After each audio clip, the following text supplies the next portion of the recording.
Hello. Hi, नमस्कार। Good evening to all of you. कैसे हैं दोस्तों?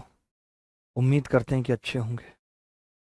Good afternoon to all of you, good evening to all of you. Hi, नमस्कार। चलिए शुरू करते हैं आज की क्लास। और जो भी दो तीन टाइप बचे थे आज वो सवाल खत्म करेंगे। उसके बाद आपको परसेंटेज की एक शीट शेयर की जाएगी जो आप खुद से करेंगे। बाकी किसी बच्चे को और ज़्यादा बेसिक पढ़ने हैं और ज़्यादा ऐसा लगता है कि मेरे को और सवाल भी प्रैक्टिस करने हैं जो कि टीचर ही कराए, तो आप वीओडी कोर्स से देख सकते हैं। वो आपके ऊपर है। चलिए शुरू करते हैं। सत्यम तो अमर, आज की 17 मिनट की वीडियो तो तबाही लग रही है एसएससी पे। ये कुछ भी नहीं है। अगर मैं आपको स्कोर कार्ड दिखा दूं ना लोगों के, आपका खून खौल उठेगा। पता है, आप ये सोचोगे कि कमबख्त 5 साल मुझे तैयारी करते हुए हो गए और मैं बंद आंखों से, मैं खुली आंखों से 150 स्कोर नहीं कर पाया, और यहां बंद आंखों से लोग 170 ला रहे हैं। करता हूं ये भी। अब जब इतना हो गया है तो अब ये भी जान ही लो तुम। चलिए पहले सवाल से शुरुआत करेंगे कि कैसे करेंगे। इस टाइप के सवालों को बहुत ध्यान से समझना होगा। आप देखेंगे गीता एक अपार्टमेंट खरीदती है और उसके लिए ईएमआई का भुगतान करती है। अपार्टमेंट खरीदती है और ईएमआई देती है कि भाई मैं मंथली इतना पैसा दूंगी। उसकी मासिक आय 80,000 रुपए है। उसकी जो आय है वो 80,000 रुपए है। आय कितनी है? 80,000 रुपए। ठीक है। वह अपने बच्चों की शिक्षा पर 15% और घरेलू मामलों पर 40% खर्च करती है। कितना कितना करती है जी? शिक्षा पर 15% करती है, घरेलू मामलों पर 40% करती है, और 10% जीपीएफ में भेजती है। 15% बचत बैंक खाते में जमा करती है और बाकी राशि ईएमआई के रूप में भुगतान करती है। तो कितनी ईएमआई भरती है ये बताना। ठीक है। मैं ये कह रहा था दोस्त, इसने एजुकेशन पे 15% खर्च कर दिया। एजुकेशन पे 15%। अब इसने ये नहीं बोला कि रिमेनिंग का, मैंने मान ला वो 100 रुपए कमाती है तो 15 इसने एजुकेशन पे खर्च कर दिया। और घरेलू मामलों पे यानी होम पे इसका खर्चा 40%। 40%। 10% जीपीएफ में भेजती है। अगर मैं जीपीएफ की बात करूं तो 10% भेजती है। और 15% बचत बैंक खाते में बचाती है। बैंक में 15% बचत बचाती है। तो मैं आपसे जानना चाहता हूं कि रिमेनिंग कितना बचेगा। रिमेनिंग आप बोलेंगे कि जी 15, 10, 40 और 10 50 और 30। 50 और 30 यानी 80% यहां तक हो चुका है टोटल। जो इसका खर्चा है 80%। तो फिर बचा हुआ जो रिमेनिंग था वो 20% था। बचा हुआ जो रिमेनिंग था वो 20% था दोस्त। मानते हैं ये बात या नहीं? जी वेक्टर करवाता हूँ। एसीआईओ के सवाल कल परसों भी लिए थे और जहां जरूरत लगेगी वो कराऊंगा। बाकी आपको होमवर्क में भी मिलेंगे सवाल। अब आपने देखा कि 80% ई एच जी बी है और रिमेनिंग कितना है? 20% है। अब आप देखिए कि 20% 80,000 का, 80,000 का 20%, 80,000 का 20% कितना हो गया? 16,000। तो आप कह सकते हैं कि 16,000 इसकी ईएमआई है क्योंकि ये ईएमआई पे खर्च करती थी। ये आंसर है। क्या ये सवाल मुश्किल था? कभी ये गलती मत करना कि आप पहले 80 का 15% निकाल लो, फिर 40% निकालो, फिर 10%, फिर 15%, उसे 80 में से घटाओ। नहीं, 80% टोटल एक खर्चा था और अब बचा हुआ 20% जो रिमेनिंग है वो ईएमआई पे खर्च होगा। तो हमने 80,000 का 20% निकाल दिया। थोड़ा सा स्लो पढ़ाऊंगा। परेशान हूं सुबह से ही।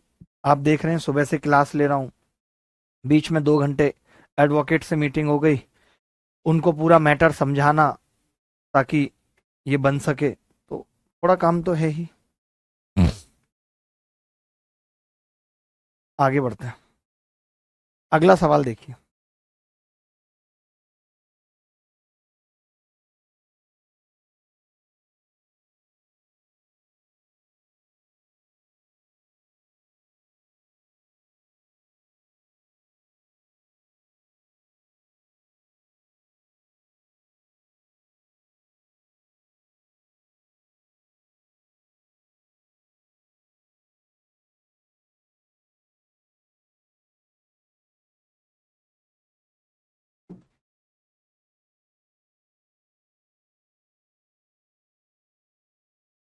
एक व्यक्ति अपने वेतन का 60% घरेलू खर्चों पर, 20% किराए पर खर्च करता है और शेष वेतन का 80% एक ट्रस्ट को दान देता है।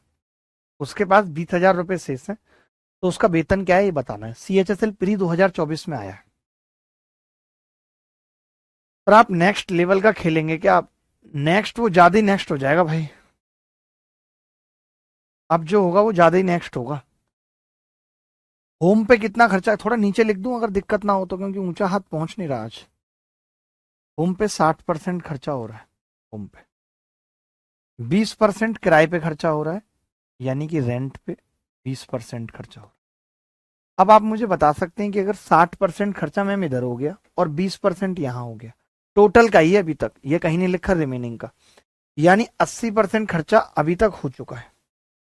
अब जो शेष है ये रेंट है, तो अब जो रिमेनिंग है वो कितना है? 60 और 20 80, 20% है। तो इस रिमेनिंग का 80%, 20 का 80% कोई बता सकता है? आपने कहा जी 16% होगा। ये जो 16% है ये ट्रस्ट को डोनेशन जा रही है।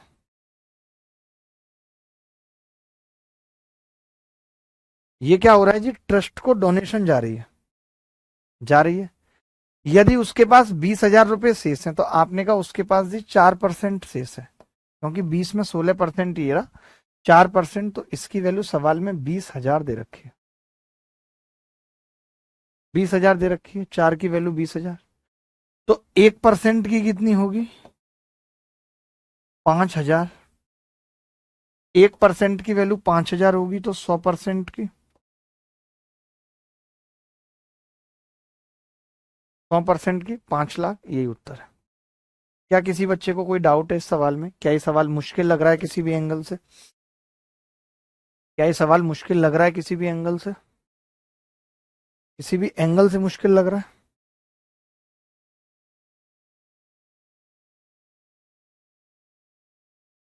चैप्टर एंड होने के बाद मर्ज PDF के लिए लिख लो। सारे बच्चों के आज डाउट एकदम नोट कर लेना कि जो बच्चे डिमांड कर रहे हैं हम उन्हें वही देंगे। हम जितना मेहनत से और शिद्दत से उन्हें पढ़ा सकते हैं, चीजें कर सकते हैं उनके लिए, वो सब करेंगे।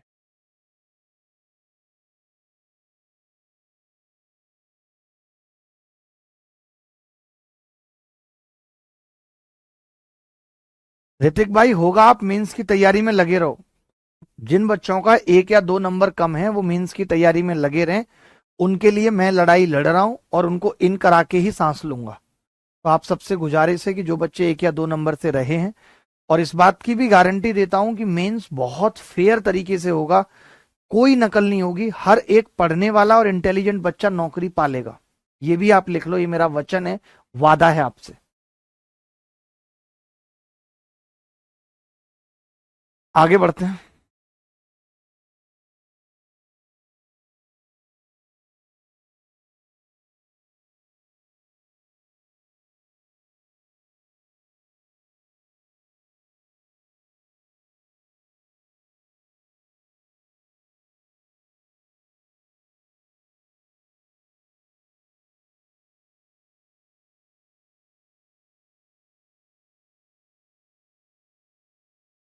बहुत सही। एच 60%, रेंट 20%, रिमेनिंग 20%, 20 का 80%, 16% डोनेशन में चला गया, बचा 4%, 4% की वैल्यू 20,000, 1% की 5,000, 100% 5 लाख। ये सवाल देखिए।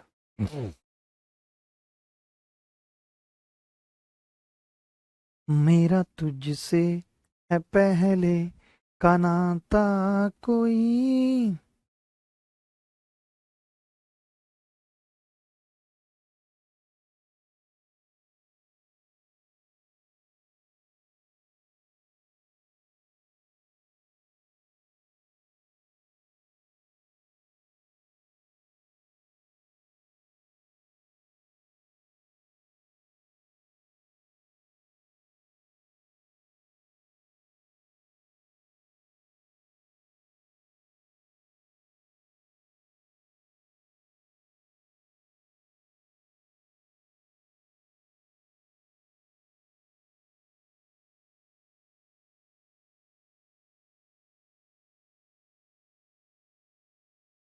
देखिए, करुण अपने वेतन का 20% खाने पर खर्च करता है और बाकी राशि का 20% किराए पर, जबकि चरण अपने वेतन का 30% खाने पर व बकाया राशि का 30% किराया देने में खर्च करता है।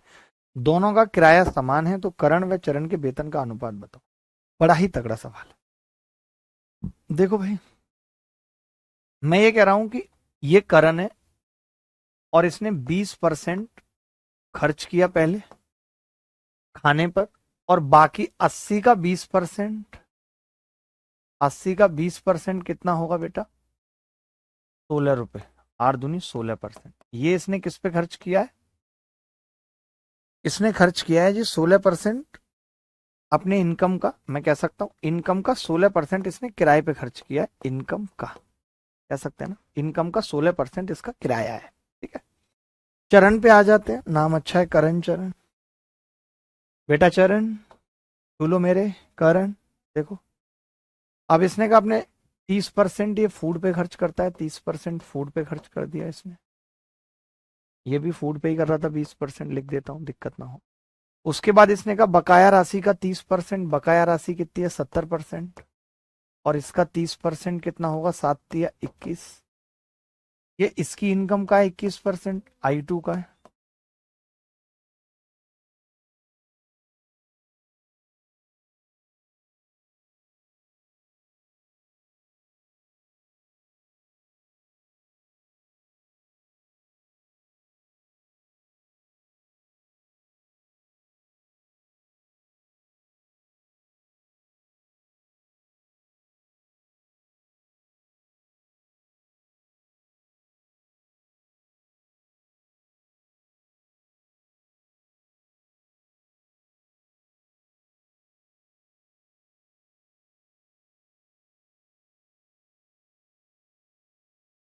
अब यहीं से मैंने कहा कि ये किराया तो इक्वल दे रखा है सवाल में, इक्वल दे रखा है, तो I1/I2 कितना होगा? आप बोलेंगे जी 21/16। ऑप्शन में नहीं है, फिर भी डी लगा देते हैं। ऑप्शन में नहीं है, फिर भी डी लगा देते हैं।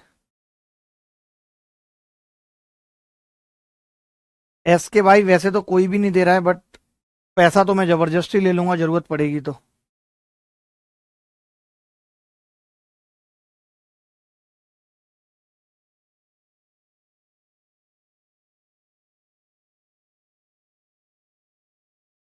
क्योंकि जरूरत पड़ेगी, अगर हम चाहते हैं कि मामला लंबा ना खिंचे, तो हमें वकील तो महंगे हायर करने होंगे। और मैं ऐसे वकीलों को भी जानता हूं और उनकी ताकत को भी जानता हूं, जिनके लिए 1 या 2 हियरिंग काफी होती हैं। मैं ऐसे लोगों को भी जानता हूं।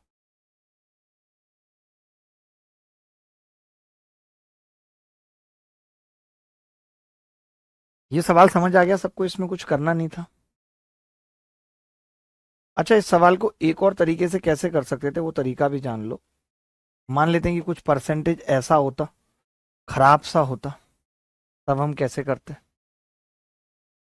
तो अब आप डायरेक्ट कर सकते हैं। जैसे पहला वाला बंदा है करण, करण ने अपनी इनकम का 20% खर्च कर दिया, तो 20% खर्च करने का मतलब बचा 80%। और उस 80% का 20% किराए पे खर्च कर रहा है। बराबर, ये बराबर है किराया चरण का 70% का 30%।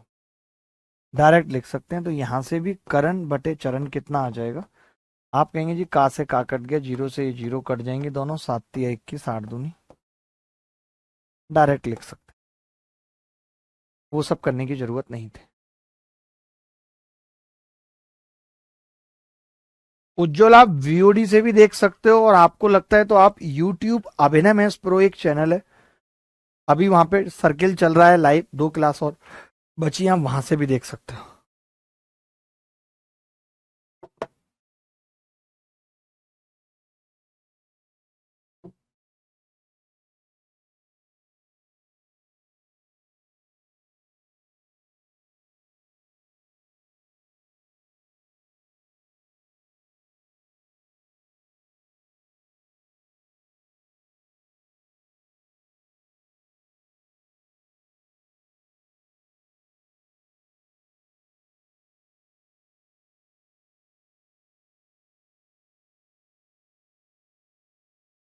आगे बढ़ते हैं। एक व्यक्ति अपनी मासिक आय का 30% किराए पर खर्च करता है, उसने शेष राशि का 15% भोजन पर किया, बची हुई राशि का 35% अन्य सभी खर्चों के लिए उपयोग किया। यदि उसके पास अब 1,62,435 रुपए बचे हैं तो उसकी मासिक आय क्या है ये बताना है। आदि बताएंगे आप? आदि बेटा, आदि बेटा रे, आदि बेटा।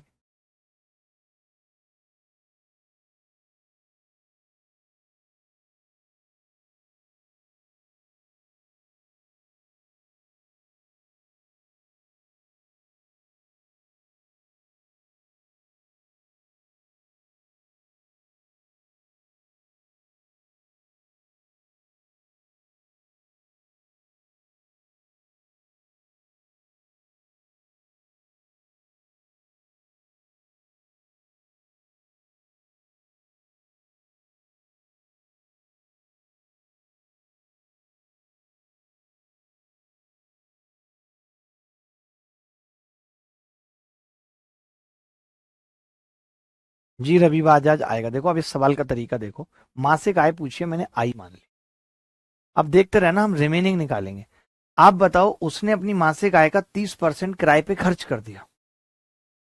ठीक है, उसने अपनी मासिक आय का 30% खर्च कर दिया। ठीक है, तो आप ये कह सकते हो जी बचा 70% उसका, 70% बच गया उसका। उसने शेष राशि का 15% भोजन पे खर्च कर दिया। अब ये शेष राशि बची है, इसमें से 15 भोजन पे खर्च करेगा तो बचेगा कितना? आप बोलेंगे 85%, क्योंकि 15 खर्च कर दिया। चलेगा। उसके बाद अब बची हुई राशि का 35%, तो अब बची हुई राशि का 35 खर्च कर देगा तो बचेगा कितना? 65%। यानी उसके पास अभी इतना बचा है। और ये किसके बराबर है जी? 1,62,435। ये सबसे बेस्ट तरीका है इस तरीके के सवालों को करने का। एक और बताऊंगा मेथड, ऐसा नहीं है एक ही मेथड बताऊंगा, और भी बताऊंगा। अभी आप ऐसे समझ लीजिए, बेसिक कुछ भी नहीं था। ये कह रहा था जी, इनकम का 30% खर्च किया था, यानी 70% बचा था। मैं कह सकता था इनकम का 7/10 बचा है। उसके बाद 15% खर्च कर रहा है, 3/20 खर्च कर रहा है, बचेगा कितना? 17/20। फ्रैक्शन में भी कर सकता था। उसके बाद 35% यानी 7/20 खर्च कर रहा है, बचेगा कितना? 13/20। आप इसको भी 70/100 लिखते तो यही आता, 85/100 लिखते तो ये आता, 65/100 लिखते तो ये आता, बराबर 162,435। यही है। ठीक है मित्र, थोड़ा बहुत काट पीट लेते हैं कुछ। कैसे? मैं एक चीज कह रहा था कि जो भी हो, उत्तर जो होगा, जैसे ये 3 जीरो तो आई रही हैं, 3 जीरो तो आना तय है, और एक 5 उधर और भी है, बाकी और भी जीरो आएंगी आएंगी, तो बहुत ज्यादा जीरो आ रही है। चलो कोई बात नहीं, करते हैं इसको। कुछ लगा सकते थे क्या? डिजिटल सम लगा सकते हैं। डिजिटल सम बस इसलिए नहीं लगा रहा हूँ क्योंकि पंगा ये फंस रहा है, 3 6 और 5 4 आ रहा है। क्योंकि ये 9 से तो कट ही रही है संख्या, 5 और 4 9, 6 और 3 9, 2 और 1 3। नहीं, ये बहुत सही पकड़ ले, लेकिन अब 3 से कट रही है, 9 से तो नहीं कट रही, 3 से कट रही है। अब 3 से कट रही है तो फिर 42 और 48 में से कोई दोनों में से एक उत्तर हो सकता है। चलो देखते हैं। मैंने कहा 17 से काट लेते हैं इसको, तो 17 निम्मा 153, बचेगा कितना? 9। 17 पंजे 85, 9। 17 पंजे 85, 17 पंजे, ये बच गया। आपने कहा 13 से काट लेते हैं, 13 सत्ते 91, बचा कितना? 4। 13 तिया 39, 13 पंजे 65। फिर 7 से काट लेते हैं, तो आपने कहा 7 से, 7 एकम 7, 105। अब आपको पता है 105 और ये 4 से गुणा होगी तो 420 हो जाएगा। एक ही ऑप्शन है, एक। कोई ऐसा नहीं था कि बहुत लंबी चौड़ी कैलकुलेशन इस सवाल में थी, कोई बहुत लंबी चौड़ी कैलकुलेशन इस सवाल में थी, ऐसा नहीं है। वीओडी क्लास में पूछना, वहां पे नोट्स अपलोड नहीं है, आप खुद चेक करो। आप उनके ऐप में ये चेक करो कि वीओडी क्लास में नोट्स अपलोड है या नहीं।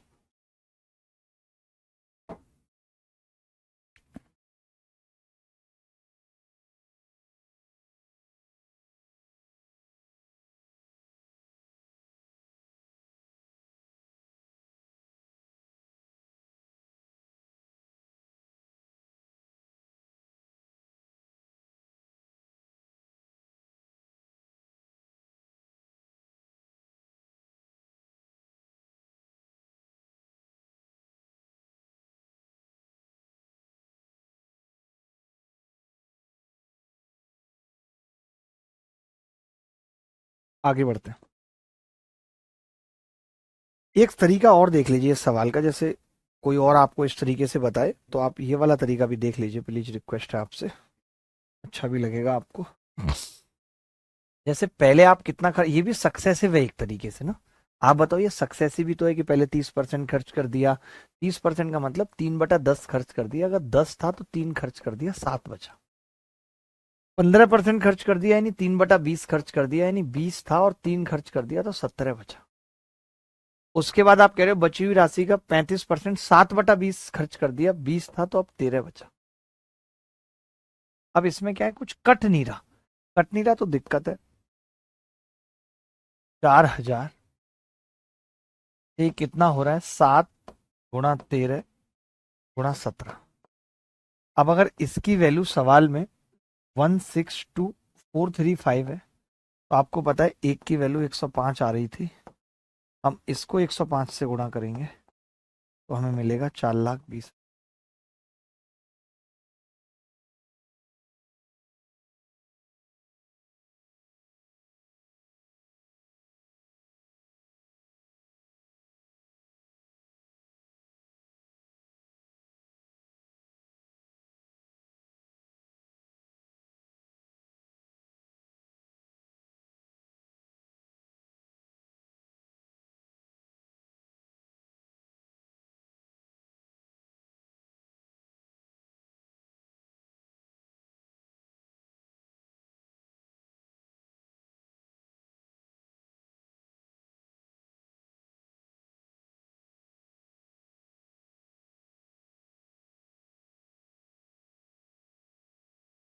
विपुल अपनी मासिक आय का 30% किराए पर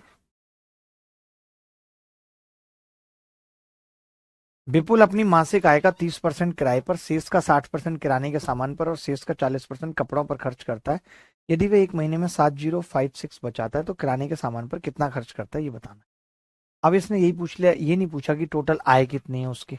इन्होंने कह दिया कि जी किराने के सामान पे कितना खर्च करता है वो बता दो। 60% खर्च करता है। अब 60% खर्च करता है, किसी का भी 60% निकालूंगा तो वो 3 का मल्टीपल तो होगा ही होगा। अब 3 का मल्टीपल अगर वो होगा तो पहला उत्तर तो नहीं हो सकता। 6 और 3 9 8 4 12 ये हो सकता है। 7 और 1 8 और 6 14 और 4 18 ये भी हो सकता है। 8 और 1 9 ये नहीं हो सकता, यानी दोनों में से कोई भी हो सकता है। 3 से दोनों ही संख्याएं कट रही हैं। कट रही है ना, 2 और 2 4 और 3 7 और 8 15 ये भी कट रही है। और 7 और 1 8 और 4 12 6 18। बी और सी में से कुछ भी हो सकता है जी 60% में।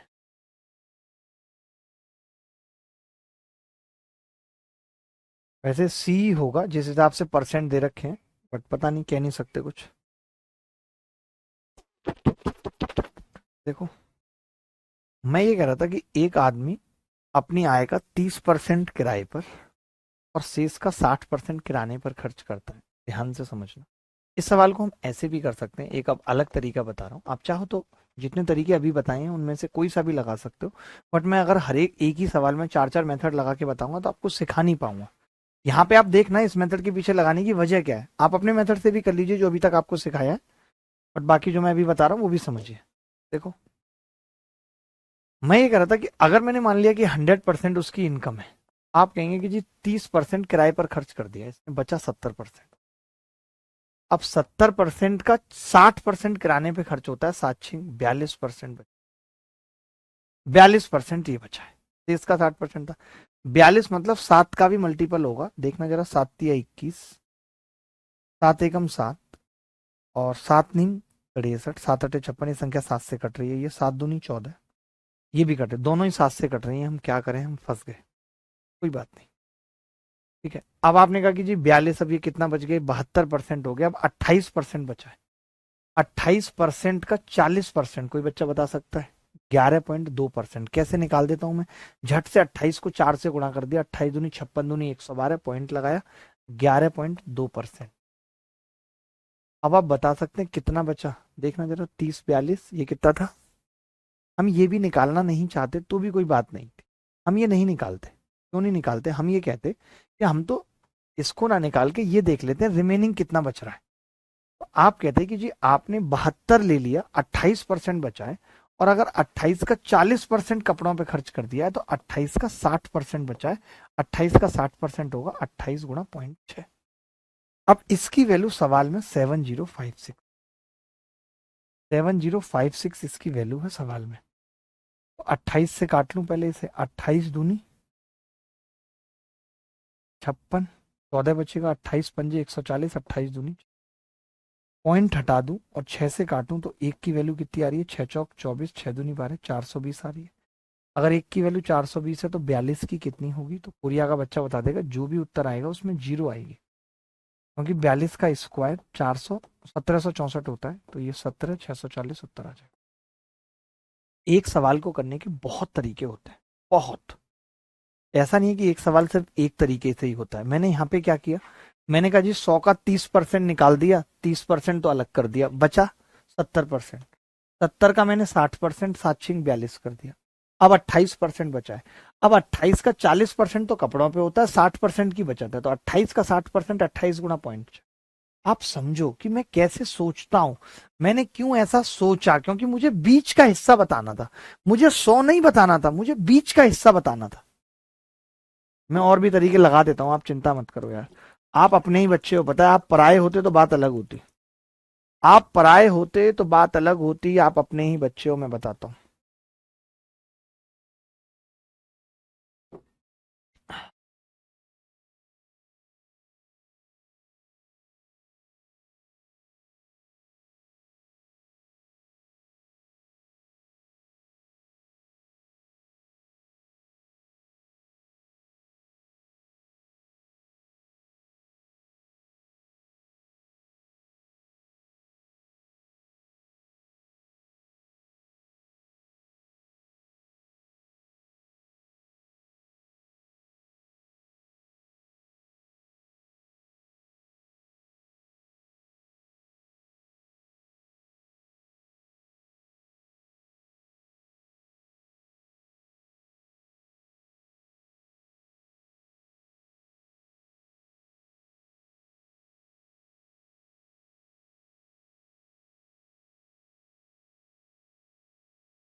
देखिए, सवाल भले ही मैं इसलिए चाहता हूँ कम हो, लेकिन आपको तरीके सारे पता होने चाहिए, समझ में आने चाहिए कि मैं क्या तरीके लगाता हूँ। आप देखिए, इसी सवाल में मैं आपको और तरीके से समझाता हूँ। जैसे आप ये कहते, मान लो आपके पेपर में दिमाग में वो नहीं आता कि 3/10 है। 60% को आप कहते कि 3/5 है। 40% को आप कहते कि 2/5 है। तो मैं ये कह देता कि विपुल अपनी मासिक आय का 30% किराए पर खर्च करता है, यानी 10 रुपए में वो 3 किराए पे खर्च करता है, यानी 7 बचाता है। शेष का 60% किराए के सामान पे खर्च करता है, यानी 5 का सामान 3 खर्च करता है, तो 2 बचा है। 40% कपड़ों पर खर्च करता है, यानी 5 पे 3 करता है। 10 पंजे 50 पंजे, कुछ कट रहा है यहाँ से? नहीं, आपने कहा 5 बार कट रहा है। 125 रुपये अगर इसकी इनकम थी, तो ये 7 दिया। ये बड़ा कमा रहा है यार। देखना भाई, 30% किराए पे खर्च कर किया, 10 से 7 रह गया, 5 से 2 रह गया, बड़ा कम रह गया, तो 21 रह गया है जी यहाँ पे 21। आप कहेंगे जी 21 की वैल्यू 7056 है जो इसकी बचत आई है, तो एक की कितनी होगी? 21 चौका 68, नहीं 21 चौक 84 होते हैं, 21 तिया 63, 7 बचेगा। 21 तिया 63 फिर से, और 21 छिक्के 126। ठीक है, तो आपने 125 की वैल्यू निकाल दी कि जी 125 गुणा 336 इसकी इनकम आ गई, जो पूछी नहीं है इनकम।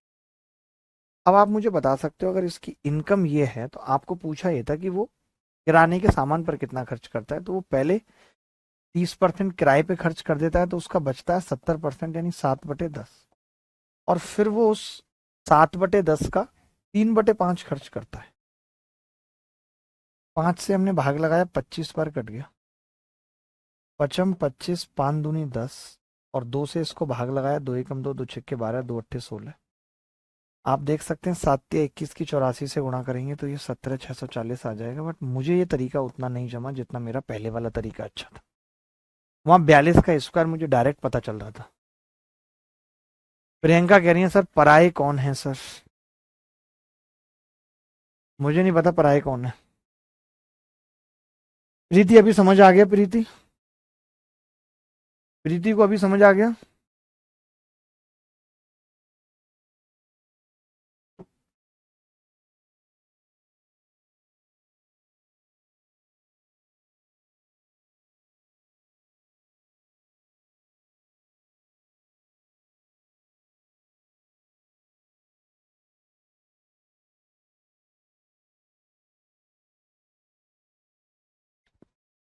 देखिए, ये सवाल सीजीएल टीयर 1 में आया था और देखने में थोड़ा सा अटपटा और मुश्किल भी है।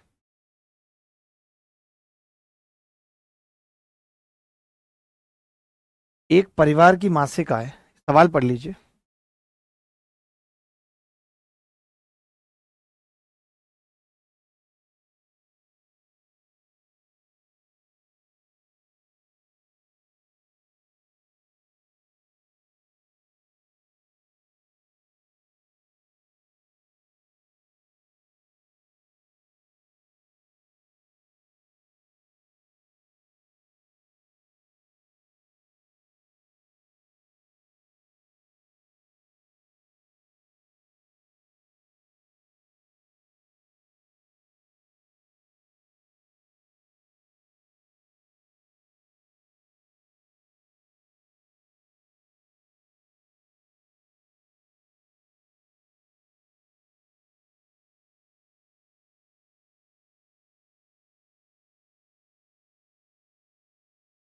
एक परिवार की मासिक आय 35,000 रुपए है।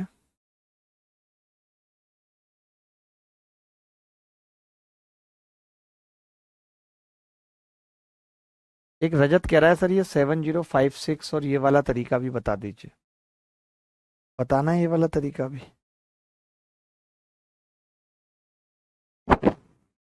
बताऊं क्या उल्टा तरीका भी? जान लो ये भी।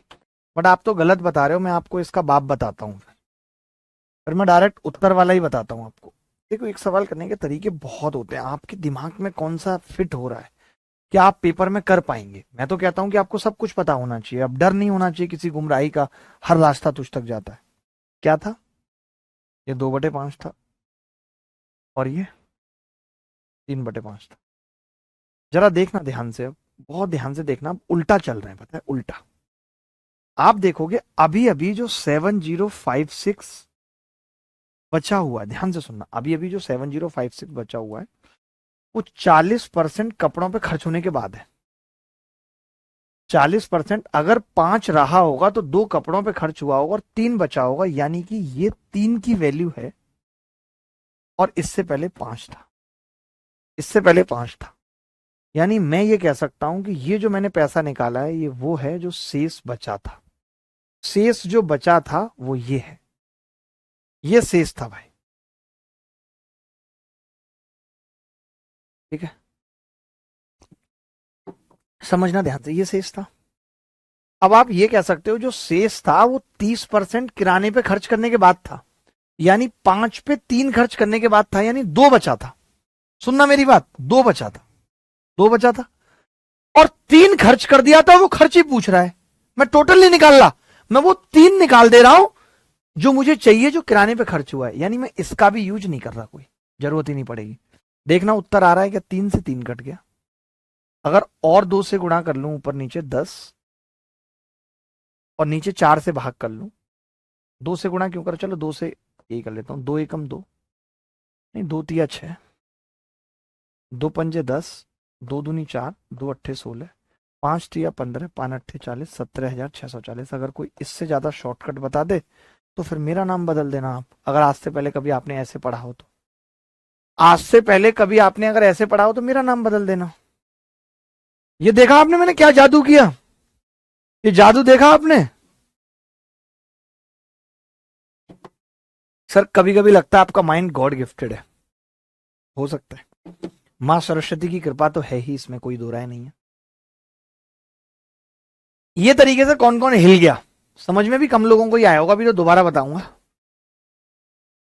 कितना छोटा कर दिया ना, एक लाइन में उत्तर खींच के रख दिया। फिर से बताना सर, मैं बताता हूं फिर से बताता हूं।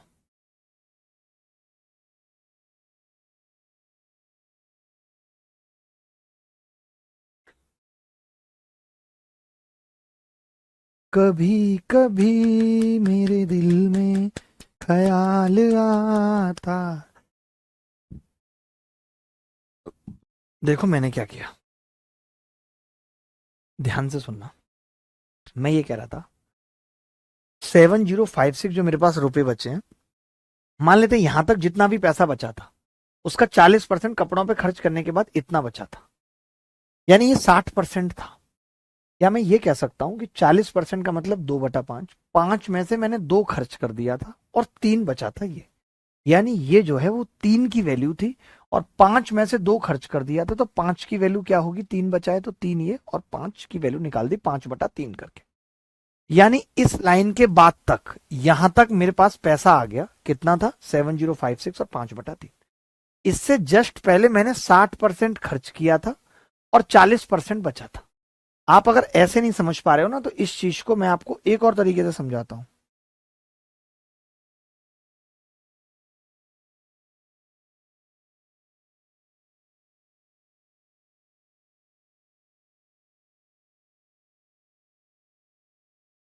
आप ना इसको ऐसे समझाऊंगा तो ज्यादा अच्छे से समझ पाओगे। ये 3/2 और 4/5 तो बाद में भी कर लोगे। सुनना मेरी बात, आप ना ऐसे समझो पहले। ये 3/5 और 4/5 तो बाद में भी कर लोगे आप।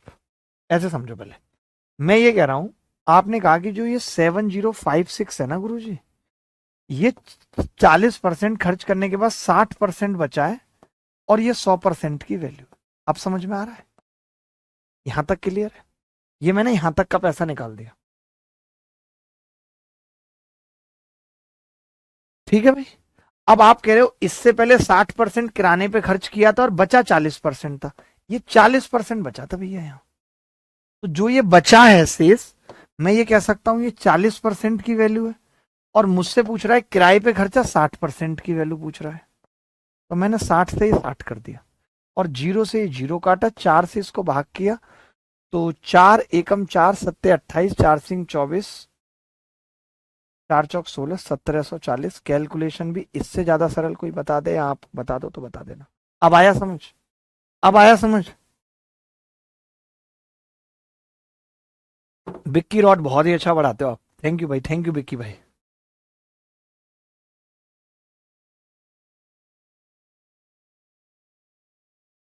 बोलो भाई। उज्जवल भाई थैंक यू वेरी मच। ये समझ गया, अगर कोई बीच वाला पूछेगा, अब हमें एक बात पता चल गई, इतनी देर के डिस्कशन में हमने 7-8 मिनट खराब करने के बाद ये जाना कि अगर कोई बीच वाला अमाउंट पूछेगा कि किराए वाला बताओ, बीच में जो भी होगा, तो हम उसके लिए इस तरीके पे जाएंगे। तरीका सबसे बेस्ट है, सबसे बेस्ट है।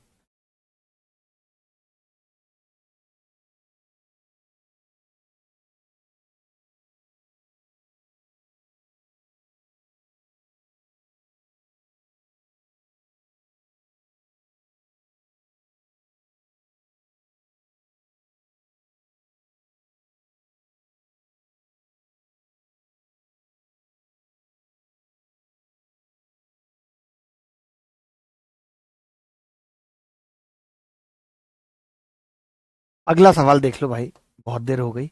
एक परिवार की मासिक आय 35,000, परिवार आय को विभिन्न व्ययों जैसे कि भोजन, स्वास्थ्य, शिक्षा, मनोरंजन, किराए पर खर्च करता है। सभी व्यय के बाद हर महीने 8% की बचत होती है। स्वास्थ्य पर भोजन की तुलना में 50% अधिक व्यय होता है। भोजन पर मनोरंजन पर व्यय का 3 गुना होता है। वहीं स्वास्थ्य पर होने वाला व्यय शिक्षा पर होने वाले व्यय का आधा है। किराए पर व्यय भोजन, स्वास्थ्य और शिक्षा पर संयुक्त व्यय का 1/3 है। शिक्षा पर कितना व्यय होता है? वाह, क्या सवाल है, पागल कर देगा आपको। जरा देखना, पागल कर देगा ये सवाल आपको।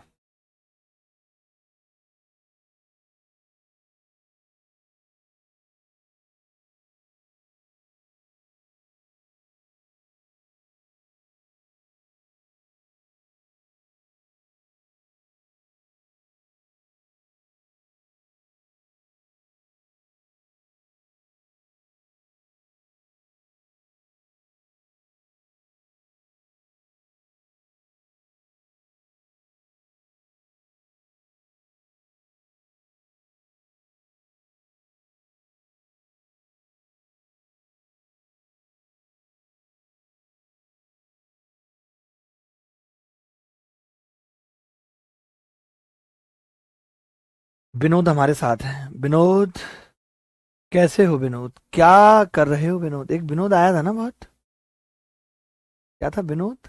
कुछ तो एक मीम था। देख रहा है विनोद? हाँ, देख रहा है विनोद। फैसल हमारे बड़े अच्छे दोस्त रहे हैं। अब तो बात नहीं होती, थोड़ा फेमस हो गए हैं, एक्टर भी बड़े बन गए हैं, तो फैसल को जानते हैं, पंचायत वाले फैसल जो है। एक वक्त था जब फैसल भाई हमारे बर्थडे पे स्पेशल केक लेके आए थे काटने के लिए। फोटो दिखाता हूँ बर्थडे की। आप फैसल को नहीं जानते? गलत है ये तो, जानना चाहिए आपको।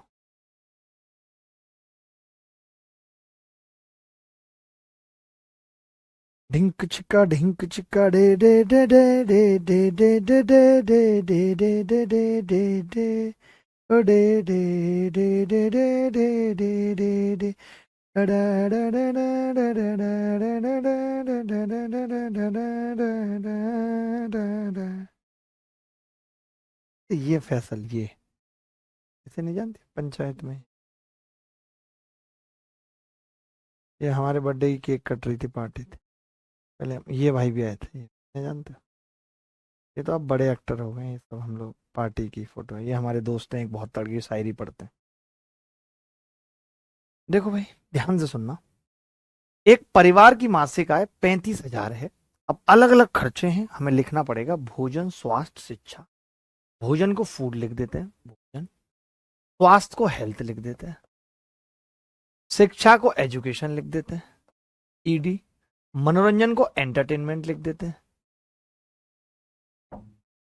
एंटरटेनमेंट। और उसके बाद रेंट भी देना भैया घर का। बहुत लंबे खर्चे हैं यार, इसकी भैंस को भोपाल ले जाओ। कोई बात नहीं, अब दिया क्या क्या है। स्वास्थ्य पर भोजन की तुलना में 50% अधिक खर्च होता है, ठीक है। भोजन पर व्यय मनोरंजन पर व्यय का 3 गुना है। भोजन पर व्यय मनोरंजन पर व्यय का 3 गुना है, यानी अगर ये मनोरंजन पे 1 रुपया खर्च करता है तो ये 3 है। बीच बीच में चेंज भी कर लेंगे, जरूरत पड़ेगी तो, ठीक है। स्वास्थ्य पर होने वाला व्यय शिक्षा पर होने वाले व्यय का आधा है। स्वास्थ्य पर होने वाला व्यय, ठीक है, हेल्थ पे। और स्वास्थ्य पर भोजन की तुलना में 50% अधिक खर्च होता है, इसमें 50% अधिक होता है, तो मैंने कहा इसको 2 बनाते हैं ताकि इसको 6 लिख पाएंगे। और इस पे 50% अधिक यानी हेल्थ पे 9 होता है। 50% मतलब आधा अधिक, 6 पे 3 अधिक 9। अब ठीक है, देखो स्वास्थ्य पर भोजन से 50% अधिक, बिल्कुल ठीक है। भोजन पर व्यय मनोरंजन पर व्यय का 3 गुना। भोजन पर जो व्यय है वो मनोरंजन पर व्यय का 3 गुना, बिल्कुल सही बात है ये भी, 3 गुना। वहीं स्वास्थ्य पर होने वाला व्यय शिक्षा पर होने वाले व्यय का आधा। स्वास्थ्य पर जो भी खर्चा हो रहा है वो शिक्षा पर होने वाले खर्चे का आधा, यानी कि ये 18। देख लो। किराए पर व्यय भोजन, स्वास्थ्य और शिक्षा पर। भोजन ये रहा 6, स्वास्थ्य 9, 15 और शिक्षा 18। 15 और 18 जी कितना होगा? 33 का 1/3 यानी रेंट पर 11 रुपए का खर्चा। अरे इसकी भैंस को भोपाल ले जाऊं, क्या बकवास सवाल है। अरे पहला अच्छा की बात कर रहा हूं संकल्प भाई, पहला अच्छा। अब आप देखोगे कि शिक्षा पर व्यय कितना किया जाता है, ये बताना। 18 किया जाता है, ये बात तो तय है। अब 18 का मल्टीपल मुझे एक ही दिख रहा है और वो है बी। आपका पता नहीं क्या उत्तर आ रहा है, बट मेरा तो बी आएगा डायरेक्ट, क्योंकि 18 का मल्टीपल चाहिए मुझे। इनकी परिवार की मासिक आय 35,000 है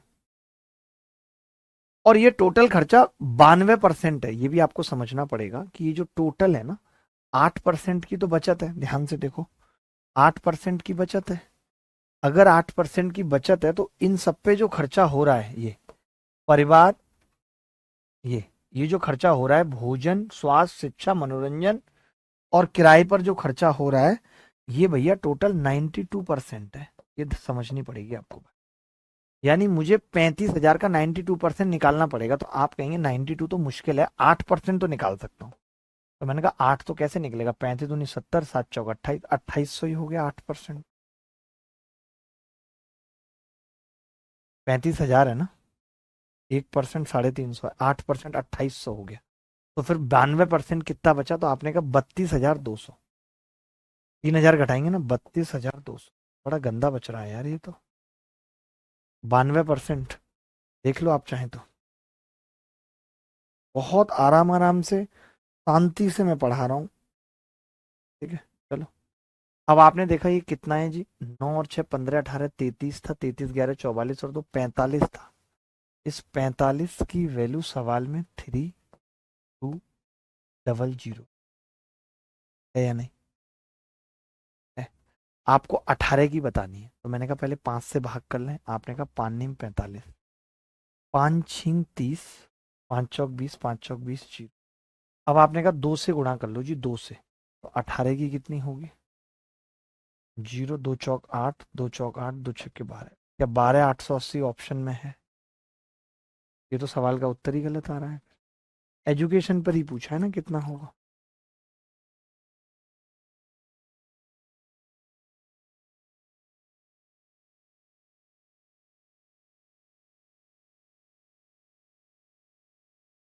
गलत किया है क्या हमने, या आपका गलत आ रहा है? 46 होगा सर, योग। योग 46 है, एक बार देखना। हाँ 46 है, 46 है। तो 46 तो 23 से ही कटेगा भाई, 23 दूनी 46, 23 एकम 23, 23 चौक 92, एक की वैल्यू 700 आ गई, और 18 की 18 7 126। मस्त सवाल था, अच्छा सवाल था, आपने तरीका भी देखा। श्रुति पूछ रही है फाइनली कि सर आपकी शादी हो गई क्या सर? श्रुति ने अभी तक काफी तारीफें की, और अब काफी तारीफों के बाद जो एक पॉइंट निकल के आ रहा है वो आ रहा है कि क्या शादी हो गई? श्रुति क्यों जानना है ये चीज, जरा मुझे बताओगी?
चलो भाई आगे बढ़ते हैं।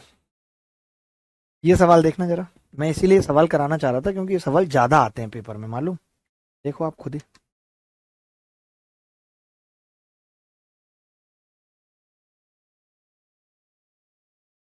एक आदमी अपनी मासिक आय का 35% भोजन पर और शेष आय का 4/13 परिवहन पर खर्च करता है। वह कुछ पैसे खर्च करता है लेकिन हर महीने 6300 रुपये बचाता है।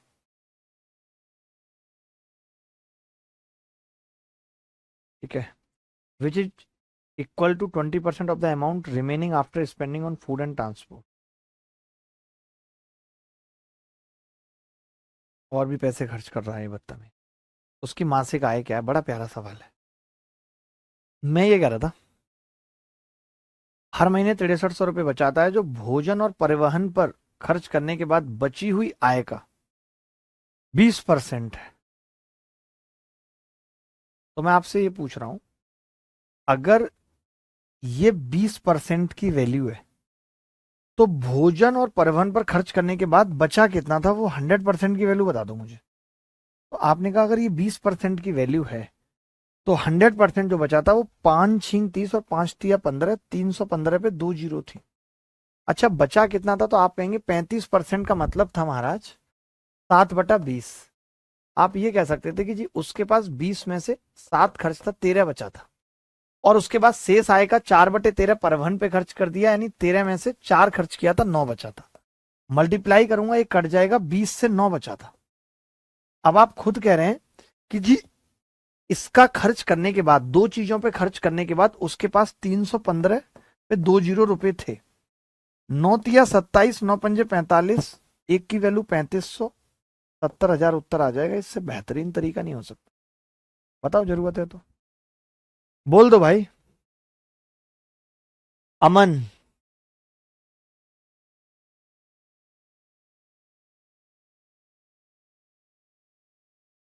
अंकित परमार कह रहा है सर आप टाइप वाइज कराओ। सोचो दोस्तों, लगभग इस क्लास को स्टार्ट हुए 50 मिनट से भी ज्यादा हो गई, और मैं 50 मिनट से एक ही टाइप के सवाल करा रहा हूं कि एक आदमी की आय इतनी, इतना खर्चा, इतना ये एक ही टाइप के सवाल। और कल भी जब मैंने क्लास ली थी तो 4 टाइप के सवाल कराए थे। उसके बाद जब कोई ऐसे लिख देता है आप टाइप वाइज सवाल कराओ तो मेरा दिल टूट जाता। जबकि जब से क्लास शुरू हुई है 50 मिनट हो गए, मैंने एक टाइप के अलावा कोई दूसरा टाइप नहीं पकड़ा, क्योंकि इंपॉर्टेंट था। बार बार इससे महंगे सवाल आ रहे थे। मैं चाहता था हर एक टाइप का ऐसा सवाल मैं आपको करा दूं। बेटा तुमने दिल तोड़ दिया। यू ब्रोक माई हार्ट बेबे।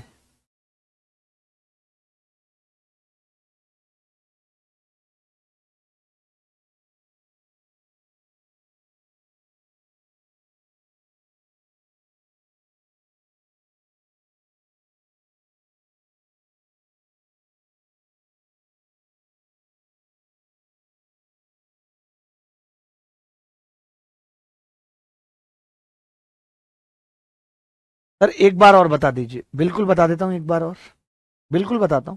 चिंता क्यों कर रहे हो? एक बार कॉपी कर लो, फिर बताता हूं।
देखो भाई दोबारा इस सवाल को यार।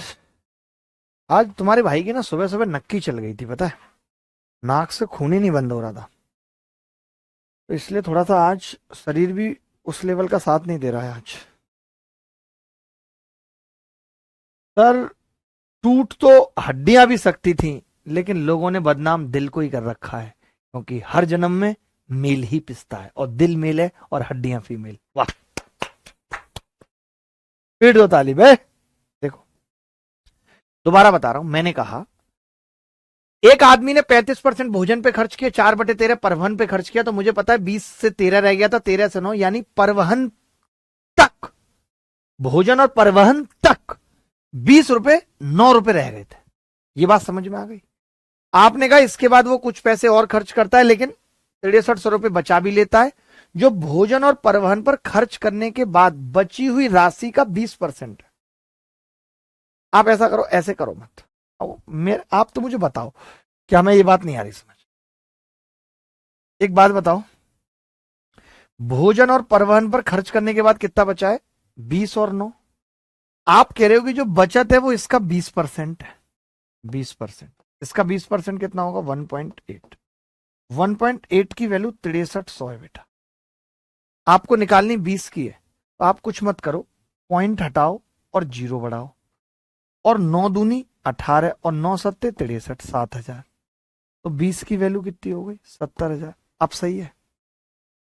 अब सही है? ऐसे सही लग रहा है तुम्हें? ऐसे तो ज्यादा सही लग रहा होगा कि भोजन और परिवहन के बाद बचा कितना है। आपने कहा जी 20 रुपए 9 रुपए रह गए, और अब जो बचत है वो इस 9 रुपए का 20% यानी 1.8 की है। 9 से काटा, 9 दूनी 18, 9 सत्ते 63, 20 की वैल्यू चाहिए थी, टोटल इनकम 70,000 आपके सामने फेंक के मार दी। कैलकुलेशन भी आपको मुझसे सीखनी पड़ेगी। You have to learn calculation from myself. मेरे से आपको कैलकुलेशन सीखनी पड़ेगी, रोने का नहीं रे बाबा। रिचा इज क्राइंग दोस्तों, चुप कर लो उसको, क्योंकि इसका भी दिल टूटा है। जब भी बात दिल टूटने की आती है तो इसके आंसुओं की धारा बह जाती है।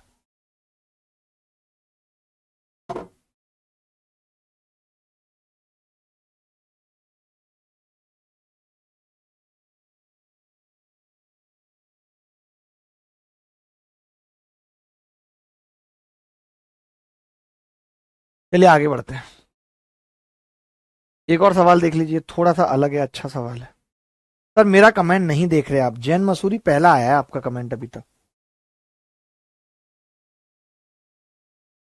जैन मेरा बच्चा मंसूरी बड़ा है, अरे जैन मेरा बच्चा।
देखो भाई,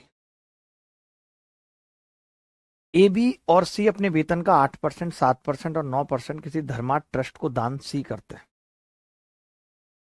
ए और बी का वेतन समान है, उनके दान के बीच का अंतर 259 है। ए और बी का कुल दान सी की तुलना में 1185 अधिक है। ए और सी का कुल दान ए बी और सी के कुल वेतन का कितने प्रतिशत है? बड़ा ही तगड़ा सवाल है, अलग लेवल का सवाल है, सोचो परसेंटेज। ए बी और सी अपने वेतन का 8%, 7% और 9% किसी धर्मार्थ ट्रस्ट को दान करते हैं। ए और बी का वेतन समान है, ठीक है, और उनके दान के बीच का अंतर 259 है। अब आप बताओ, ए और बी का वेतन समान है, आपने 100% 100% मान लिया, तो आप इसको तो 8% ही कह सकते हो, इसको 7% कह सकते हो, और आप कह सकते हो कि इन दोनों के बीच का अंतर 1% है, जिसकी वैल्यू सवाल में 1185 दे रखी है। तो मैं इन दोनों का वेतन निकाल सकता हूँ यहाँ से। 100% की वैल्यू 1185 पे 2 जीरो आ जाएंगे, आ जाएंगे कि नहीं? नहीं, 259 है, 259। और ये कितना आ जाएगा जी? 100%, 25900। ए और बी का कुल दान सी की तुलना में 1185 अधिक है। आप मुझे बता सकते हैं यहां से कि ए और बी का कुल दान कितना होगा? तो आप ऐसा करो, इनका कुल दान ही निकाल दो, इनकम को गोली मारो। अगर 1% की वैल्यू ये है और इन दोनों का कुल दान है 15%, आप 15% की वैल्यू निकाल लो। 15 निम्मा 135 हासिल 13, 15 पंजे 75 और 13, 75 और 13, 87 का 7। 75 और 13 कितने हो गए? 75 और 13 नहीं जोड़ पा रहे हम यार इनकी भैंस को। 15 निम्मा 135 का 5 हासिल 13, पन्ना 75 और 13, 88 हासिल 8, 15 दूनी 30 और 8 38। ये आ गया। अब जो सी का दान है, जो सी का दान है वो आप कह सकते हो कि जो 9% सी का दान है उसकी वैल्यू होगी, उसकी वैल्यू होगी जी, इसमें आप 1185 और जोड़ दो।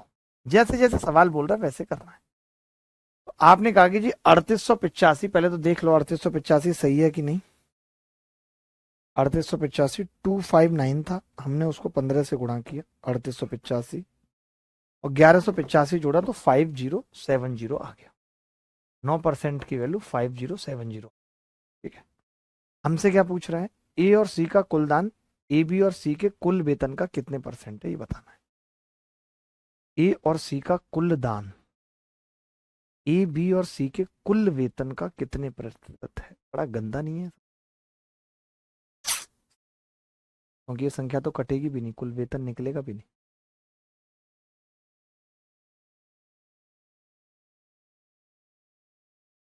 टू फाइव नाइन निकाला किसी बच्चे ने? शॉर्टकट? तो शॉर्टकट ही बताएंगे, ऐसे मजा नहीं आएगा ना। समझो, थोड़ा सोचो सवाल में। ये कह रहा है ए और सी का कुल दान निकालना है। अब ए और सी का कुल दान तो निकल आएगा, कैसे निकलेगा? आप बोल देंगे ए ने 8% करा था, यहाँ से 8% की वैल्यू आ जाएगी और सी का दान आ जाएगा। अब वो कुल वेतन का भी निकालना है, ये भी बात है।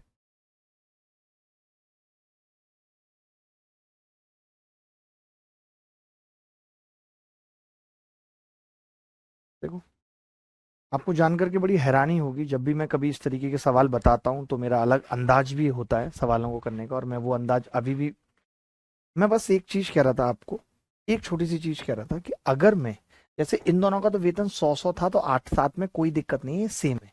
बट इसका वेतन अलग है, इसलिए 9% को हम 7 और 9 से कंपेयर नहीं कर सकते। बट अगर मुझे ये पता लग जाए कि इसका वेतन भी इनके परसेंटेज के रूप में ही पता लग जाए, क्या बात बन सकती है?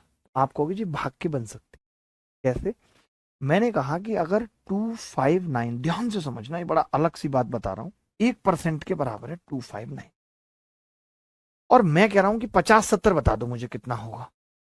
आपने कहा कि जी अगर मैं इसको 2590 कर दूं तो वो लगभग 10% के बराबर है। लगभग में उत्तर निकालना पड़ेगा, है या नहीं? 2590। तो मैंने कहा 5070 कितने परसेंट के बराबर होगा, ये बता दो मुझे। सर 1185 घटेगा, वही तो मैं कह रहा हूँ, कुछ तो मैंने गड़बड़ की है। ए और बी का कुल दान सी की तुलना में 1185 अधिक है, तो 1185 घटेगा। अब तो और मजा आ जाएगा। तो 85 से 8500 घटेगा, 3800 में से 1100 घटेगा, 2700 आ जाएगा। अब मेरी बात सुनना, आपने पता है क्या किया होगा? आपने क्या किया है? आपने इसका वेतन निकाला है? मैं तो कह रहा हूं वेतन मत निकालो, वेतन मत निकालो। आपने निकाला है क्या वेतन 2700? अब तो आप इसकी इनकम भी निकाल दोगे सी की, बहुत आराम से। सी की आराम से इनकम भी निकाल दोगे। एक तरीके मैं दोनों मेथड बताता हूँ, पहले आप फर्स्ट मेथड देख लो जो आपके दिमाग में आएगा। फर्स्ट मेथड, फर्स्ट मेथड आपने कहा कि जी ए और सी का टोटल दान निकाल देता हूँ। ए और सी का टोटल दान, तो आपने कहा 1% की वैल्यू ये थी, तो 259 गुणा 8 हो जाएगा, और प्लस सी का दान है 2700, टोटल दान आ गया ये। 8 नीम 72 का 2 हासिल 7, 8 पंजे 40 और 7, 43 का 7 हासिल 4, 8 दूनी 16 और 4 20। सही है। 9 अट्ठे 72, 250 अट्ठे 2000, ठीक है, प्लस 2700।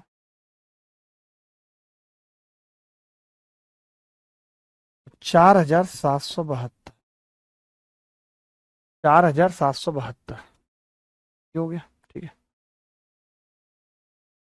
अब आप कहोगे कि जी तीनों की इनकम कितनी है।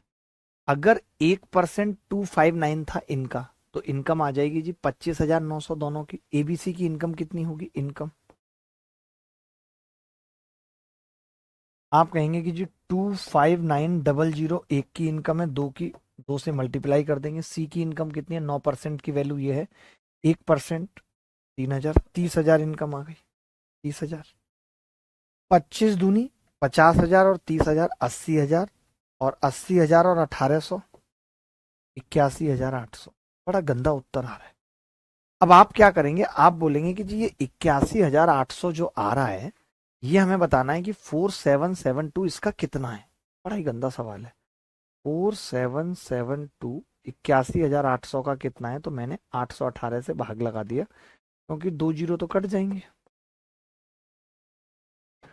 अब आप सोचिए कि मैं इसको 6 से गुणा करूंगा तो 4800 आएगा, यानी उत्तर 6 से कम आएगा। और बेटा एक ही ऑप्शन 6 से कम है, पर 9% की वैल्यू 2700 होगी ना, 2700 ही मैंने किया। मैंने कुछ गलत किया तो बताओ। बट आप अगर ऐसे करोगे तो ये तरीका मैं पसंद नहीं करता, और कभी ऐसे तरीकों की इज्जत भी नहीं करता।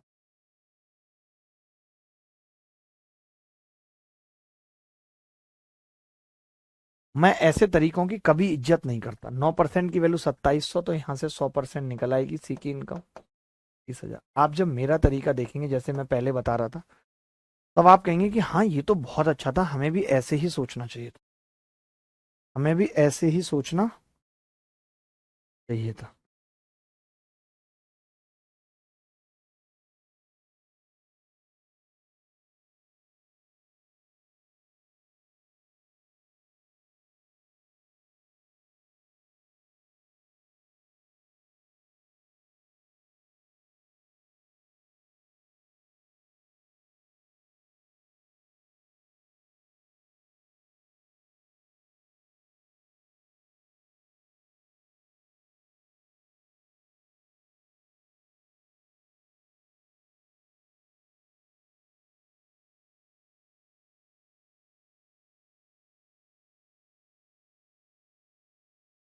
एक बच्चे से आज बात हुई यार, जिसने हमारी काफी मदद भी की है इस स्कैम में। पता है मेरी जितने लोगों ने मदद की है हर चीज में, वो सब बहुत इंटेलिजेंट है।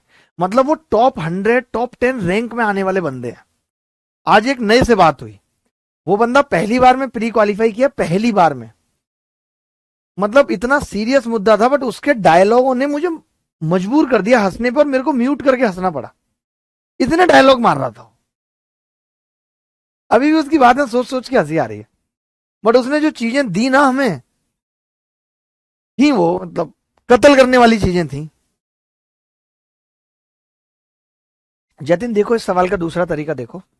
मैं ये कह रहा था, जो मैं बता रहा था आपको, मेरी बात अगर आप मानते तो इतना लफड़ा नहीं होता। मैं क्या कह रहा था,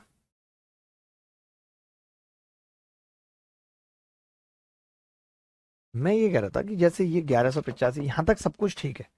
मैं ये कह रहा था कि जो ये 2700 रुपये इसका दान है, अगर हम उसको भी इसके परसेंट में बना लें तो बात बन जाएगी। आपने कहा 259, 259 समझना, 259 अगर 1% के बराबर है, तो जो ये 2700 की बचत कर रहा है, ये कितने परसेंट के बराबर हो जाएगी। 2700 की बचत कितने परसेंट के बराबर हो जाएगी, ये बताना है। तो आपने कहा ये तो बड़ा कमाल का है जी, 2700 की बचत कितने के बराबर हो जाएगी ये निकालना। ये लगभग 260 के आसपास है। 260 अगर होता तो 2600 कितना आ जाता, अगर मैं आपसे पूछूं यहां से 2600 कितना आता। आप कहते 2600, लगभग 10% आ जाता। बटे 2600 से 100 ज्यादा है, 100। तो 250 को अगर मुझे 100 बनाना है, मैडम बता दोगी 250 को 100 बना लूगी, कछुनाथ का तुम्हें। 250 को 100 बनाने का मतलब है 5, 2/5 से गुणा करना। 2/5 का मतलब 0.4, लगभग 0.4 ही आ जाएगा। 2700 जो है टोटल ऐसे आ जाएगा, यानी 10.4% आ जाएगा। अब ऐसे समझो मैंने कुछ नहीं किया, 10.5 मान लो, या 10.6, जो आपको ठीक लगता है, 10.5 लग लो। थोड़ा मैंने कम माना है ना। अब मेरी बात समझना, पूरी रहने दो, वो तो पता चल जाएगा उत्तर कितना आएगा, ठीक। मैंने क्या किया, अब सबकी अगर इनकम बराबर होती तो इसका 8% होता, इसका 7% और इसका 10.4%। तो आप बताओ, ए और सी का पूछा है, ए और सी कितना है, 10.4 प्लस 8, 18.4। 10.4 से कम आएगा क्या थोड़ा? कुछ गड़बड़ तो नहीं की ना हमने? ए और सी का कुल दान, ए बी सी के वेतन का कुल कितना है?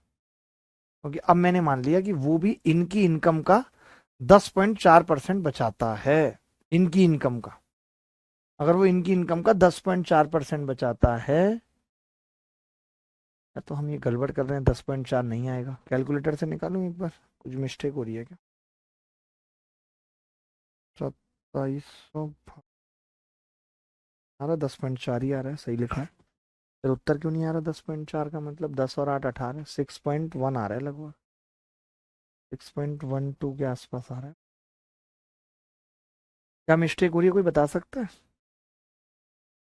जो मैं बता रहा हूँ, क्या मैं गलत कर रहा हूँ? मैं ये कह रहा हूँ कि मैंने ये देख लिया कि इसका जो परसेंटेज है वो इसकी इनकम का है, बट मैं क्या कर रहा हूँ, उसको भी इन्हीं की इनकम के हिसाब से बना ले रहा हूँ।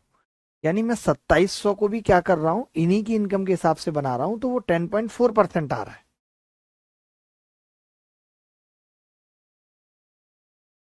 कुछ तो मिस्टेक हो रही है।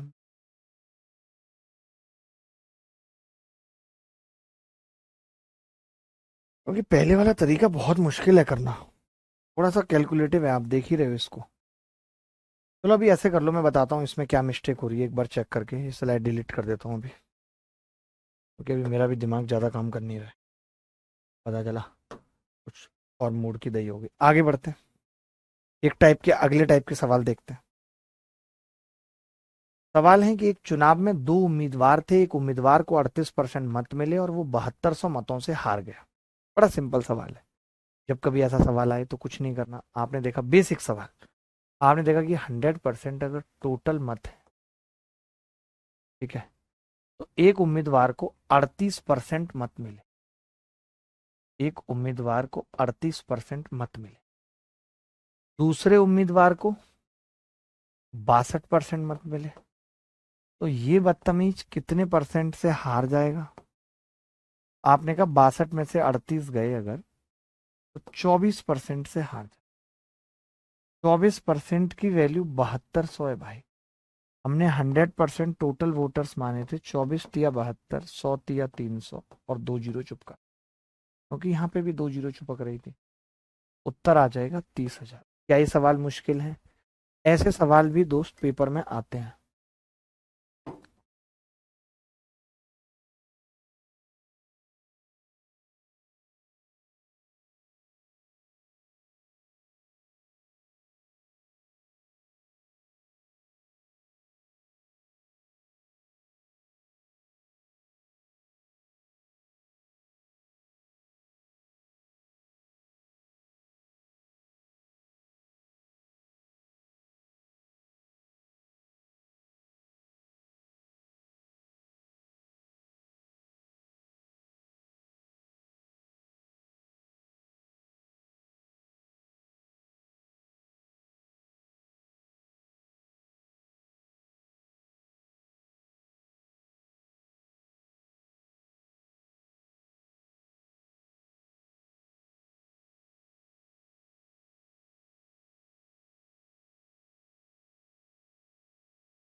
अगला सवाल देखेंगे, बहुत लल्लू था। दो उम्मीदवारों के बीच एक चुनाव में एक उम्मीदवार को कुल वैध मतों के 60% मत प्राप्त हुए। यदि डाले गए मतों की कुल संख्या 8850 थी और 10% मत इनवैलिड थे, तो दूसरे उम्मीदवार को मिले वैध मतों की संख्या बताओ। आपको खुद बताना है। इस सवाल को मैं वॉशरूम से आया 1 लीटर पानी पी लिया।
ये परसेंटेज 1 2 3 क्लास का PNG question with solution upload करने के लिए जो बोल रहा है बच्चा, देखा आपने इसका? देखो, मैं ये कह रहा हूँ कि टोटल मत ही 88,050 है, 8850 है, ठीक है। अब इसमें 10% इनवैलिड है, तो 90% यानी कि 9/10 ही वैलिड है। यहां से यहां तक जो मैंने निकाला है वो वैलिड वोट्स है, वैलिड, ठीक है। अब एक उम्मीदवार को वैलिड वोट का 60% मिला है, समझना, 60% मिला है। तो भैया दूसरे उम्मीदवार को वैलिड वोट का कितने परसेंट मिलेगा? तो आप कहेंगे उसको 40% मिलेगा, बोलेंगे या नहीं? अगर ये वैलिड वोट थे तो 40% इसको मिलेगा, 40% मतलब 2/5 को मिलेगा। तो आपने कहा जी 0 से 0 कट गई, और 5 से इसको काटेंगे तो कितनी बार कटेगा? 5 एकम 5, 5 सत्ते 35, 177 बार कटेगा, और 177 की गुणा हमें करनी है जी 9 दूनी 18 से, 8 सत्ते 56, 6 आएगा लास्ट। कोई बात नहीं, बट 6 दो ऑप्शन में, तो और गुणा करेंगे, 18 सत्ते 126 हासिल 12, 18 सत्ते 126 और 12 138, 8 6 वाला उत्तर होगा, यानी बी। पूरा नहीं करेंगे, जब भी कभी ऐसा सवाल आएगा तो पूरा नहीं करेंगे। बात समझ रहे हैं कि नहीं? 8850 टोटल वोटर्स थे, 10% इनवैलिड हो गए, तो वैलिड कितने हुए? अगर आपको इस पे और हाई लेवल सवाल भी देखने हैं जो आज की डेट में नहीं आते एग्जाम में, पहले आते थे, तो आप वीओडी क्लास से देख सकते हैं अगर आप चाहें तो। मुझे तो इसी पे और हाई करने हैं।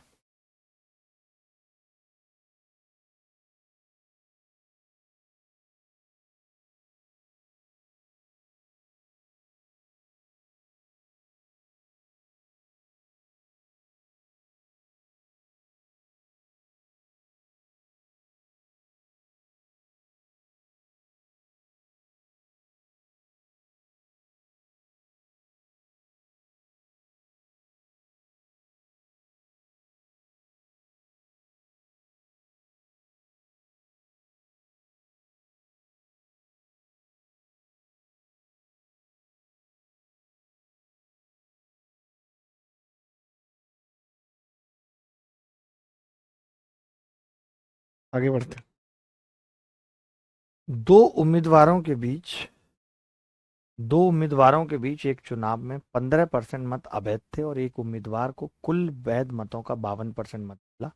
मतों की कुल संख्या 8,000 थी, तो दूसरे को कितने वैलिड वोट मिले? सेम सवाल है, कुछ भी नहीं करना सवाल में, डायरेक्ट कर सकते हैं। 8,000 का 85%, यानी 85/100 वैलिड वोट आ गए।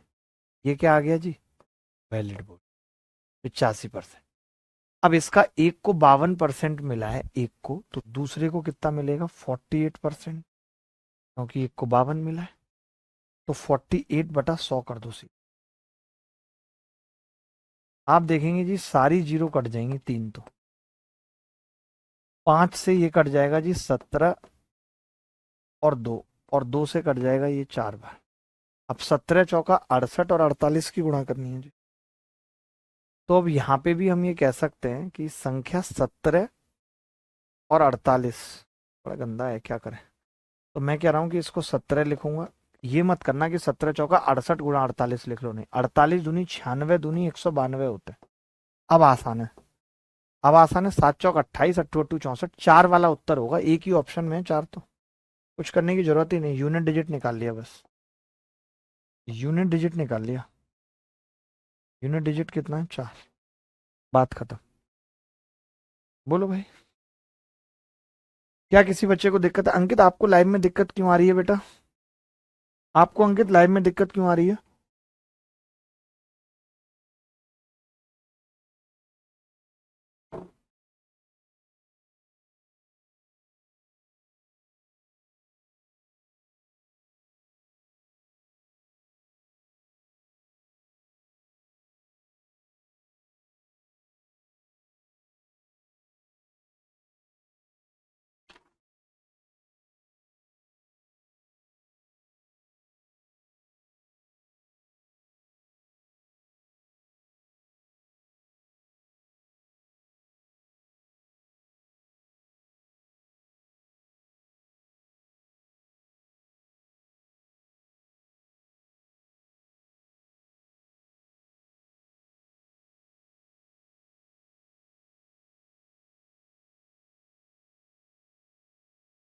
चलिए अगला सवाल देखते हैं।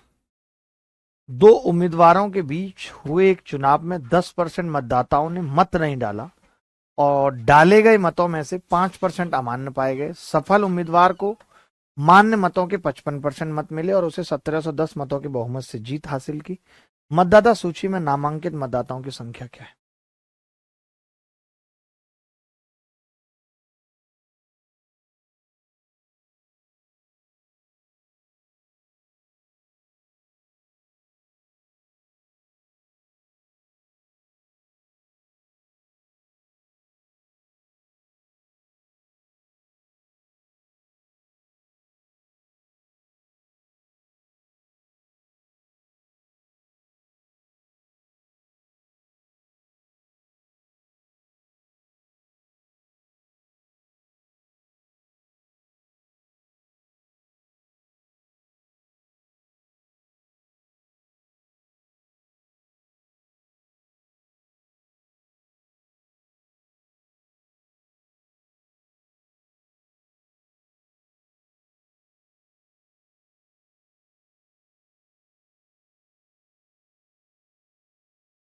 देखिए, दो उम्मीदवारों के बीच हुए एक चुनाव में 10% मतदाताओं ने मत नहीं डाला और डाले गए मतों में से 5% अमान्य हो गए।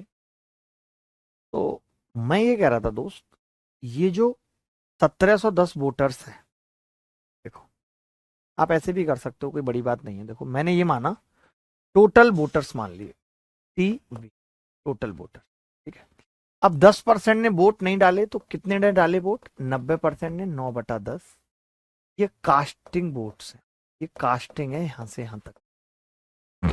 आपने कहा डाले गए में से 5% अमान्य हो गए, बचे 95%। 95/100, ये क्या है? ये आप बोलेंगे वैलिड वोट है चाचा जी।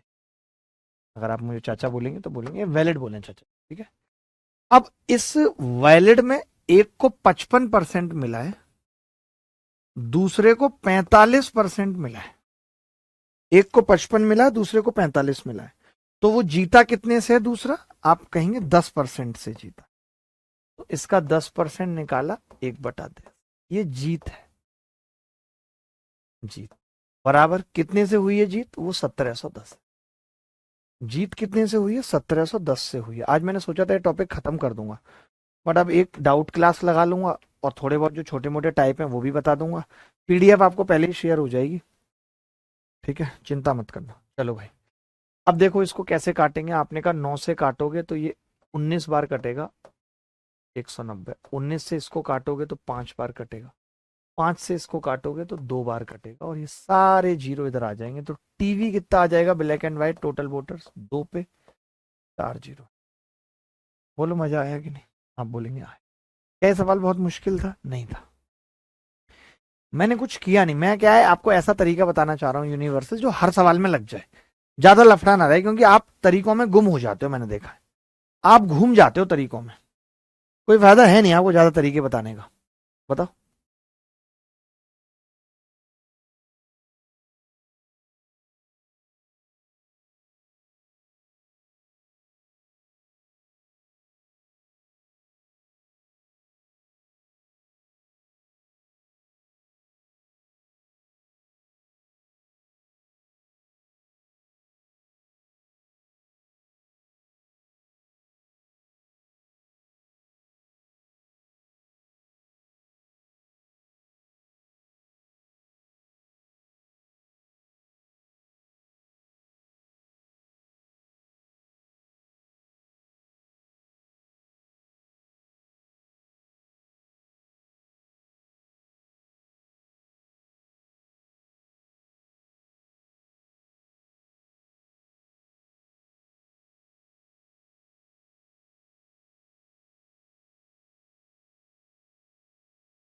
दो उम्मीदवारों के बीच एक चुनाव में पंजीकृत मतदाताओं में से 10% ने अपना मत नहीं डाला। जीतने वाले उम्मीदवार ने डाले गए मतों का 60% मत प्राप्त किया और दूसरे उम्मीदवार को 1242 वोटों से हरा दिया। कितना सिंपल है।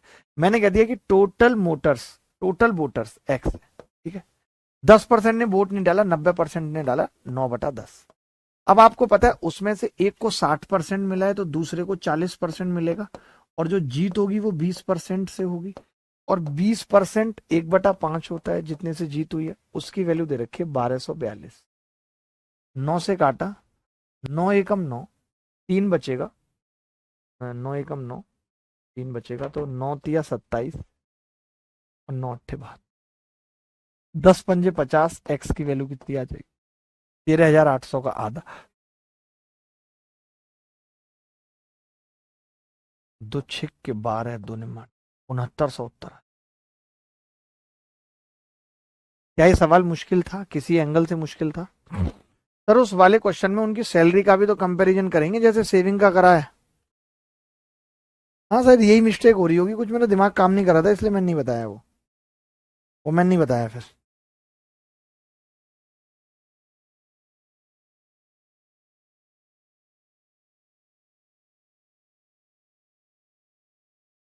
अगला सवाल देखिए, ये भी सीजीएल में इसी साल सवाल आया है। उम्मीदवार पी और क्यू के बीच एक चुनाव में पी को कुल वैलिड वोट्स में से 78% वोट मिले वैलिड में से। यदि मतदाताओं के कुल वोट इतने थे, क्यू को प्राप्त वैलिड वोटों की संख्या क्या थी? यदि 10% मतदाताओं ने अपना वोट ही नहीं डाला था और डाले गए 15% वोट इनवैलिड हो गए थे। वाह क्या सवाल है। लुंगी धोके रूमाल कर देने वाला सवाल है। लुंगी धोके रूमाल कर देने वाला सवाल है। देखिए भाई, टोटल वोटर्स कितने हैं? 75-60 हजार। 75, यही है टोटल वोटर्स। अब पी को कुल वैलिड वोटों में से 78% वोट मिले, 10% लोगों ने तो वोट ही नहीं डाला, यानी इसका 90% ही वोट डाला है। और उसके बाद 90% अगर इसका वोट डाला है, उसके बाद 15% वोट अवैध घोषित होगा, यानी 85% ही वैलिड वोट है। 85/100। कुल वैलिड वोट का 78% मिला है दूसरे को। अगर पी को 78% मिला है वैलिड का, तो क्यू को 22% मिलेगा बेटा। 22%, तो मैंने 22 कर लिया। अब देखिए, हम या तो डिजिटल सम लगा दें, क्योंकि नीचे का डिजिटल सम एक ही आ रहा है, तो भी उत्तर निकाल सकते हैं। देखना जरा, लेकिन डिजिटल सम कैसे निकालेंगे? 9 से कटनी चाहिए संख्या। देख लेता हूँ 9 से कट रही है नहीं। 7 और 2 9 कट रहा है, 4 और 3 7 और 2 9, पहली तो कट रही है, कट रही है। दूसरा 7 और 2 9 कट रहा है, 8 और 1 9 कट रहा है, 4 और 3 7 और 2 9, ये भी कट रहा है। 7 और 2 9 और 4, मुझे तो लग रहा है सारे ही कट रहे हैं, क्योंकि इसने घुमा फिरा के दिया है बस। आप देखो ना, किसी में 147 है, किसी में कुछ है, किसी में कुछ है, ऐसे घुमा फिरा के दिया है इसने। बाकी तो सब कट रहे हैं 9 से तो। अब बात आएगी 11 से कटने की, आएगी या तो, या फिर यूनिट डिजिट की आएगी। तो पहले यूनिट डिजिट देख लेते हैं। मैंने कहा 0 से 0 से 0, 4 0 तो ऐसे कट गई, कट गई। अब 5 दूनी 10 और 5 से 17 बार, और ये 11 बार कट गया। अब अगर आप यूनिट डिजिट देखोगे तो 6, क्योंकि यूनिट डिजिट सबकी अलग अलग नहीं है, एक ही ऑप्शन की है बस अलग। 6 नीम 54, 4 सत्ते 28 और 8 एकम 8, 8 एक ही में आ रही है यूनिट डिजिट। हमने यूनिट डिजिट से इस सवाल को खत्म कर दिया। हमने क्या किया? यूनिट डिजिट से इस सवाल को खत्म कर दिया, क्योंकि एक ही ऑप्शन ऐसा था जिसमें यूनिट डिजिट 8 आ रही थी। क्या मैं गलत हूं? जबकि 3 यूनिट डिजिट सेम है, बट एसएससी कभी यूनिट डिजिट से कराती है सवाल, कभी डिजिटल सम से कराती है। आपके तरीके अच्छे लगते हैं सर। देखो, मैं आपको केवल यहाँ गणित पढ़ाने नहीं आया हूं, मैं आपको उत्तर जल्दी निकालने भी आया हूं, सिखाने। मुझे आपको हर एक सवाल में ये बात बतानी पड़ेगी कि हम यूनिट डिजिट से करेंगे, हम डिविजिबिलिटी से करेंगे, वरना आप डायरेक्ट पेपर में ये चीजें अप्लाई नहीं कर पाओगे। बहुत मुश्किल हो जाएगी, आप ये चीजें पेपर में डायरेक्ट अप्लाई नहीं कर पाओगे मित्र। अरे मित्र करें मित्राई, ये लड़की रोने जैसी शकल बनाई। ऋचा यार बहुत रोती है, पूरे टाइम रोती रहती है स्टूडियो में दोस्तों। मैं तो क्या बताऊं, इसका समझ में नहीं आता। चलो फिर मिलते हैं रात को 9 बजे यूट्यूब पे अभिनय मैच पे। आप देखेंगे और आपको पता लगेगा कि जो मैं ये लड़ाई लड़ रहा था, ये कितनी सही थी और कितनी गलत थी। धन्यवाद, बाय, टेक केयर, ख्याल रखना, खुश रहना, बाय बाय।